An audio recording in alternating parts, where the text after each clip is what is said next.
Biz de dün akşamdan beri yoğun bir çalışma içerisinde fiyatlarımızın tümünü bunlara göre ayarladık.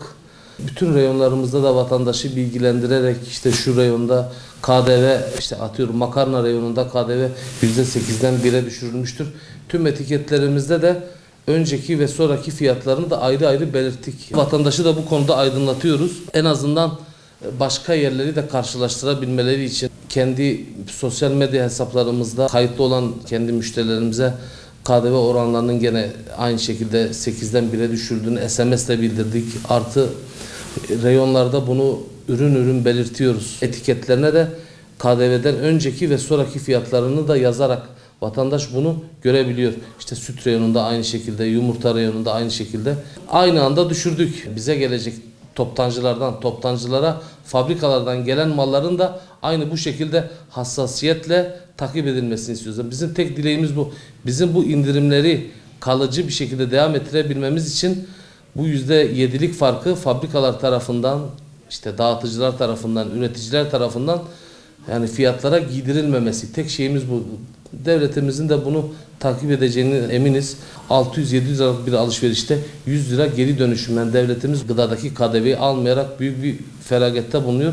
Biz marketçiler olarak en önde bunu yaptık ama toptancıların da üreticilerin de aynı şekilde faturalarının, kestikleri faturaların da takip edilmesini istiyoruz. Yani bu indirimin kalıcı olabilmesi için, vatandaşın cebine yansıyabilmesi için ciddi bir takip gerekiyor. Salça var ama ketçap içinde var mı yok mu belli değil. İşte hazır çorbalar dahil mi değil mi? Biz hepsini kattık. Eğer yanlışlar varsa zaten otomatikman sistem atacak ileriki günlerde. Yani ekmek içinde mi değil mi onu da bilmiyorum. Ama pastane ürünlerinin tümü içinde. Baklava içinde, yufka içinde ama ekmek yazılmamış. Onu nasıl çıkış yapacağız onu da bilmiyorum açıkçası. KDV oranı %8'den %1'e düşürüldü. Takip ediyorum. Aslında çok güzel bir uygulama. Yasanın uygulanması çok önemli. Şimdi bugün itibariyle herhalde uygulamaya başlanacak. Halkımızın da bu konuda çok duyarlı olması lazım. Yani kendi hakkını araması noktasında takip etmesi lazım. Yani sadece gıdayla sınırlı kalmaması gerekiyor. Bugün elektrik ve doğalgaz en büyük problemimiz.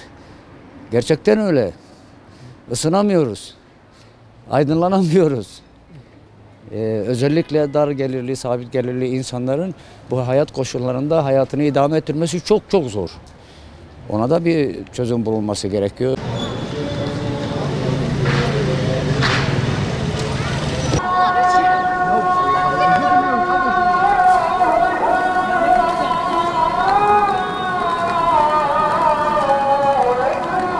Gıda ürünlerinde KDV %1'e düştü.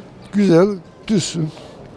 Yani bugün düştü, yarın yine çıkacak yani. Veyahut da 6 ay sonra bir daha çıkacak yani. Yapacak Bu bir şey çözüm yok. değil mi KDV'nin %1'e Hiç düşmesi? inanmıyorum ben. İnancım yok benim. Bugün bir yola gidip geliyorsun, bu şehirler arası 300-400 milyondan aşağı değil. Yazık yani. Bakayım cebinde yoksa adamın ne olacak? Nasıl gidecek? Gideceği bir hastasını ziyarete nasıl gidecek? Cebinde yok adamın. Almışsın adama vermişsin, vermeden almışsın cebinden parayı. Abi sizce çözüm o zaman yakıtın mı düşürülmesi? Yakıt, aynen yakıt. Katılıyorum ben. Gıda yapılan %8 KDV indirimini soruyoruz. Nasıl değerlendiriyorsunuz bu cevabı? İyidir, daha da fazla indirirsin. Evet. O nedir? %1 nedir? %8'den %1'e Tamam düşürdü yani KDV. o değmez. Zaten her şey pahalıdır. Bu olumlu bir adım değil mi Ne- sizin için? Bence azdır. Olumludur, iyidir ama azdır. Yani en önemli olan tabii ki gıdadır. Bu mazotu indirinsinler. Elektrik, doğalgaz. Evet tabii ki bu iyidir. İyidir, memnunuz ama azdır. Yani doğalgaz diyelim ki 250-300 geliyordu. Şimdi 600'e çıktı, 800'e çıktı. Yazık güne. Bu millete güne. Yani ben 70 yaşına geliyorum. Ben böyle zam görmedim. KDV oranı %8'den %1'e düşürüldü. Hiçbir faydası yok. Neden? Zaten her şey %100 yükseldi yani bunun ne faydası olacak?